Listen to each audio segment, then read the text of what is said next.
बिस्मिल्लाहिर्रहमानिर्रहीम। अस्सलाम वालेकुम नाज़रीन, उम्मीद और दुआ करता हूँ कि आप लोग जहाँ जहाँ पर होंगे खैर आफियत से होंगे। नाज़रीन, इस ब्लॉग के अंदर एक बड़ी अहम खबर है, बड़ी अहम डेवलपमेंट है।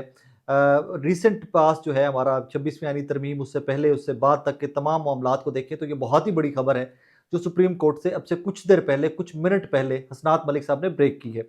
उस खबर की जानिब आने से पहले मैं थोड़ा सा आपको बता दूं कि काजी फायसा साहब के टेन्योर के अंदर जो रिफ्ट थी जजेस के दरमियान, वो खलीज बढ़ता गया। मंसूर अली शाह साहब और बाकी जजेस जिन्होंने मखसूस नशिस्तों वाला 8 जजेस ने फैसला दिया, और उसके बाद फिर काजी फायसा साहब का कोर्ट का माहौल, सुप्रीम कोर्ट का बहुत डिवीजन थी जजेस के दरमियान। मुझ समेत बहुत सारे लोग एक्सपेक्ट कर रहे थे कि नए चीफ जस्टिस के बाद आने के बाद ये डिवीजन जो है ये कम होगी किसी ना किसी तरह से। बज़ाहिर ऑप्टिक्स पे हमें ये इंप्रेशन भी दिया गया इनिशियली कि कुछ ना कुछ डिवीजन जो है या कुछ ना कुछ जो खलीज है वो कम हो रही है। बट बदकिस्मती से अब से कुछ देर पहले एक खबर आई है, और उस खबर को सुनने के बाद लगता ये है कि वो जो खलीज जिस तरह चली आ रही थी वो वैसी की वैसी है, और अभी तक भी सुप्रीम कोर्ट की डिवाइड या सुप्रीम कोर्ट में जजेस की जो लड़ाइयाँ हैं वो बढ़ती जा रही हैं, और इवेंचुअली इसका पलड़ा किस तरफ भारी है वो आज वाले जो बिल मंजूर हुए हैं पार्लियामान से और सेनेट से, आपको वहां पर समझ आ जाना चाहिए कि गवर्नमेंट किस हद तक खुल खुला के खेल रही है और गवर्नमेंट किस हद तक जीतती जा रही है थ्रू आउट। खैर, पहले मैं खबर थोड़ा सा डिस्कस कर लूँ, फिर उसकी तरफ भी आज वक्त के जो बिल्स मंजूर हुए हैं पार्लियामान से उनकी जानिब भी आते हैं। हसनात मलिक साहब कोर्ट के बड़े सीनियर रिपोर्टर हैं, उनकी खबर है जनाब कि 26वीं यानी तरमीम का मामला सुप्रीम कोर्ट के फुल कोर्ट के सामने ना लगाने पर जस्टिस मंसूर और जस्टिस मुनीब का चीफ जस्टिस को खत, प्रैक्टिस एंड प्रोसीजर कमेटी के फैसले पर अमल दरामद ना करने पर अफसोस का इजहार किया। अब नॉट टू फॉरगेट, इसका थोड़ा सा बैकग्राउंड भी समझ लीजिए कि हर जुमे रात को प्रैक्टिस एंड प्रोसीजर कमेटी, जिसमें 3 अरकान शामिल थे, जिसको आते जस्टिस याहिया अफरीदी साहब ने चेंज किया था, जस्टिस मुनीब साहब को निकालकर अमीनुद्दीन खान साहब को काजी फायसा साहब ने ऐड किया था इस कमेटी के अंदर। आते ही इसको रिवर्स किया था इस फैसले को जस्टिस याहिया अफरीदी साहब ने, चीफ जस्टिस याहिया अफरीदी साहब ने, और उन्होंने जस्टिस मुनीब को वापस कमेटी में शामिल किया था। जुमे रात को ही 31 अक्टूबर को सीनियर प्यूनी जज जनाब मंसूर अली शाह साहब उम्रे से वापस आए थे। उस दिन ये मीटिंग हुई थी, और उस मीटिंग में 4 नवंबर आज का दिन जो गुजरा है ये शायद तय किया गया था, या ये इसके ऊपर डिस्कशन हुई थी कि 4 नवंबर को लगा दिया जाए फुल कोर्ट के सामने 26वीं यानी तरमीम का मामला, क्योंकि डिफरेंट बाज ने भी इसको चैलेंज किया हुआ है, डिफरेंट वकला ने भी इसको चैलेंज कर दिया हुआ है 26वीं यानी तरमीम को। तो उसके बाद आज की तारीख का था कुछ may be that day decision लिया गया या फैसला किया गया था या डिस्कशन था हसनात मलिक साहब की खबर के मुताबिक, वो नहीं होता। और फिर आज रजिस्ट्रार ने नहीं लगाया 4 नवंबर को फुल कोर्ट के सामने 26वीं यानी तरमीम को, और आज फिर जस्टिस मुनीब ने और जस्टिस मंसूर अली शाह साहब ने इसके ऊपर इजहार अफसोस किया। अब 26वीं यानी तरमीम के साथ क्या क्या कुछ जुड़ा हुआ, कहाँ तक आ गया है, वो आज के जो बिल पार्लियामान से और सेनेट से मंजूर हुए हैं उनको डिस्कस करना भी बहुत ज़रूरी है।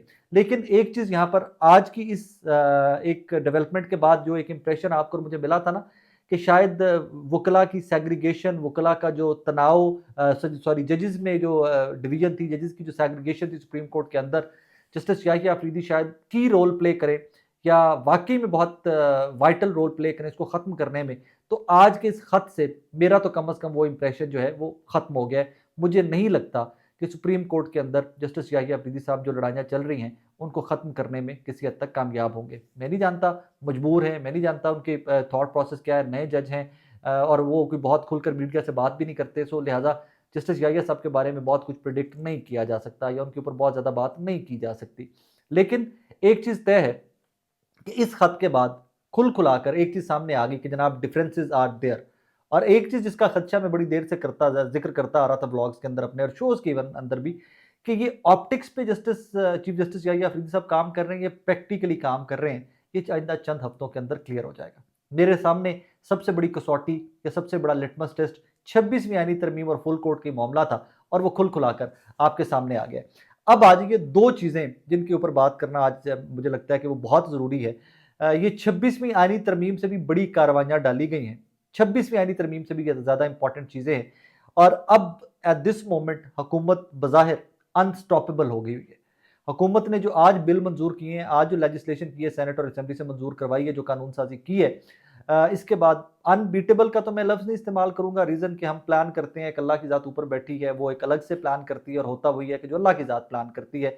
लेकिन अब से कुछ देर पहले ख्वाजा आसिफ साहब की स्टेटमेंट आर्मी चीफ को लेकर, जजेस की तादाद को लेकर, और फिर जिस तरह आज नाकाम कोशिशें करते रहे जो वज़रा हैं हुकूमती और हुकूमती MNAs जो हैं, जिस तरह वो इन सारी लेजिस्लेशन जो आज पास हुई है उसको डिफेंड करने की नाकाम कोशिशें करते रहे, उससे बहुत सारे जवाब आपको और मुझे मिल जाते हैं। What is going to happen, बहुत सादी सी बात है, मैं आपको बिल्कुल खोल कर इसको आज ना विदाउट एनी फिल्टर रॉ आपके सामने रखते हैं। एक चीज तय है कि जनाब बार बार नून लीग का, पीपल्स पार्टी का तकिया मुकम्मल स्टैब्लिशमेंट के ऊपर है। Establishment is led by general Asim Munir साहब। उनकी एक्सटेंशन हो चुकी एक साइड के ऊपर, ठीक है जनाब। क्योंकि ये गवर्नमेंट आपको पता है कि मैंडेट वाली तो कहानी इनके पास कोई नहीं है। उनकी एक्सटेंशन हो चुकी, सर्विसेज चीफ की एक्सटेंशन का मतलब वो तरीकाकार ही बदल दिया गया, उनके टेन्योर ही उनकी जो सर्विस का था वो 3 से 5 साल कर दिया गया, और फिर फर्दर एक्सटेंशन का भी 5 साल का रख लिया। और फिर ख्वाजा आसिफ साहब ने कंफर्म कर दिया कि आर्मी चीफ जो है ये 2028 तक हैं, 2028 और 2024 के नवंबर में मैं आपसे मुखातिब हूं, मतलब अगले 4 साल के लिए army chief is right out there. एक चीज। नंबर 2, जजेस की तादाद 34 जजेस। बहुत सारे फैसले, मैं पिछले ब्लॉग में बताया, बहुत सारे वादे वही जो बार के इलेक्शन में किए गए थे, जिसका मुनीर काकड़ साहब ने IBN के न्यूज़ में अलीना शिगरी साहिबा के शो के अंदर जिक्र किया कि बहुत सारे वकला के साथ प्रोमिस किए गए थे कि जनाबे वाला बार इलेक्शन वोट दो, फिर कल वेखांगे, ये करांगे वो करांगे, वो वादे वही भी फुलफिल करने हैं। सेकेंडली 8 जजेस ने जो मखसूस नशिस्तों के ऊपर स्टैंड लिया था, जिस तरह 6 जजों ने इस्लामाबाद हाईकोर्ट में खत लिखकर स्टैंड लिया था, वो तमाम की तमाम काविशें, वो तमाम की तमाम जुर्रत साबटाज करने के लिए, दिखाने के लिए, I am sorry to use this word, I am very sorry to use this word, औकात है, निज़ाम की औकात दिखाने के लिए, सारे का सारा कुछ जमहूरियत दिखाने के लिए, एक जमहूरियत को बादशाहत में कन्वर्ट करने के लिए PMLN, MQM, पीपल्स पार्टी मुकम्मल तौर पर फैसिलिटेट कर रहे हैं इस टाइम के ऊपर। शायद बदकिस्मती की बात यह है कि इनको ये लगता है कि इनका इक़्तिदार हमेशा रहना है, इन्होंने हमेशा हुकूमत में रहना है। एटलीस्ट ये अटेम्प्ट इन्होंने कन्फर्म इस चीज़ के ऊपर लिया है कि जनाब अगले 10, 20, 30 साल और साड़ी ही हुकूमत रहनी है।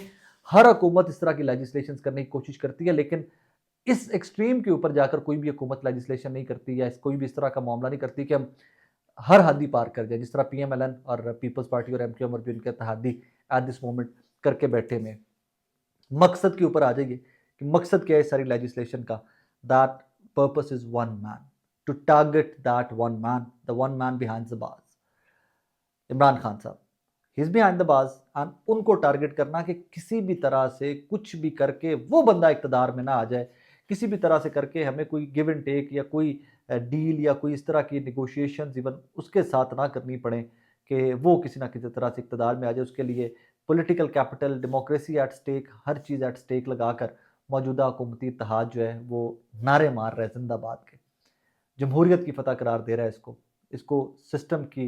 इवन MQM के खालिद मकबूल सिद्दीकी साहब, उनसे मतीउल्लाह जान साहब ने आज पूछा कि जनाब क्या ज़रूरत थी सारी लेजिस्लेशन की, एट वंस आप लोगों को क्या ज़रूरत पेश आ गई? तो उन्होंने कहा जी तसलसल बहुत ज़रूरी है, स्टेबिलिटी के लिए ये तसलसल जो सेटअप है इसकी बहुत ज़रूरी है। तो आगे से मतीउल्लाह जान साहब ने पूछा खालिद साहब तसलसल वज़ीर आज़म की पॉलिसियों का नहीं होता?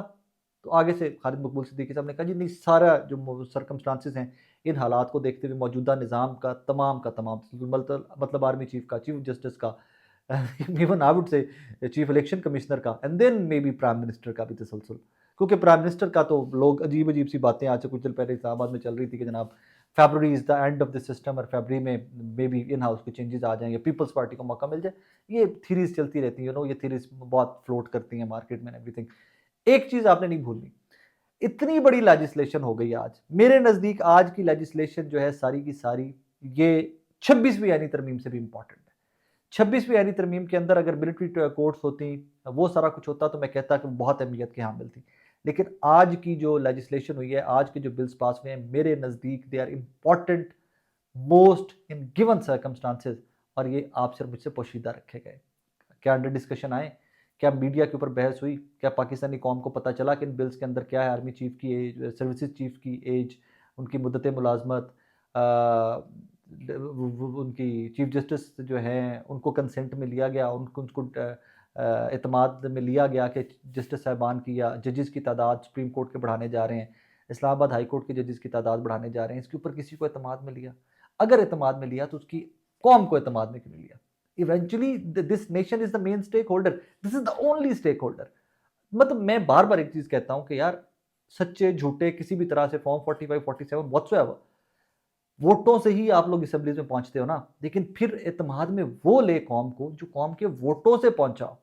जो फॉर्म 47 के ऊपर असेंबली में पहुंचा हो वो किसको एतमाद में ले? उसको पता है मेरी हल्के की आवाम ने तो मुझे वोट नहीं दिया, मैंने किसको एतमाद में लेना है? तो लिहाजा फिर लेजिस्लेशन यू करके टक करके आंखें बंद करके बगैर पढ़े हुई जा रही है। जिन्होंने फॉर्म 47 दिया था उनके कहने के ऊपर लेजिस्लेशन हुई जा रही है, काम चली जा रहा है और हुकूमत को बज़ाहिर पुरएतमाद तरीके से अपने आप को बड़े कॉन्फिडेंट होके प्लान करके बैठे हुए हैं कि हम 10 साल के लिए यहाँ पर। नॉट टू फॉरगेट, हर गवर्नमेंट यही प्लान करती है, हर सियासी जमात यही प्लान करती है कि हमने अब लंबा खेलना है, लंबा हम यहीं पे हैं। लेकिन होता वो है जो मेरे मालिक उस रब को मंजूर होता है। अपना ख्याल रखिएगा, दुआ में याद रखिएगा।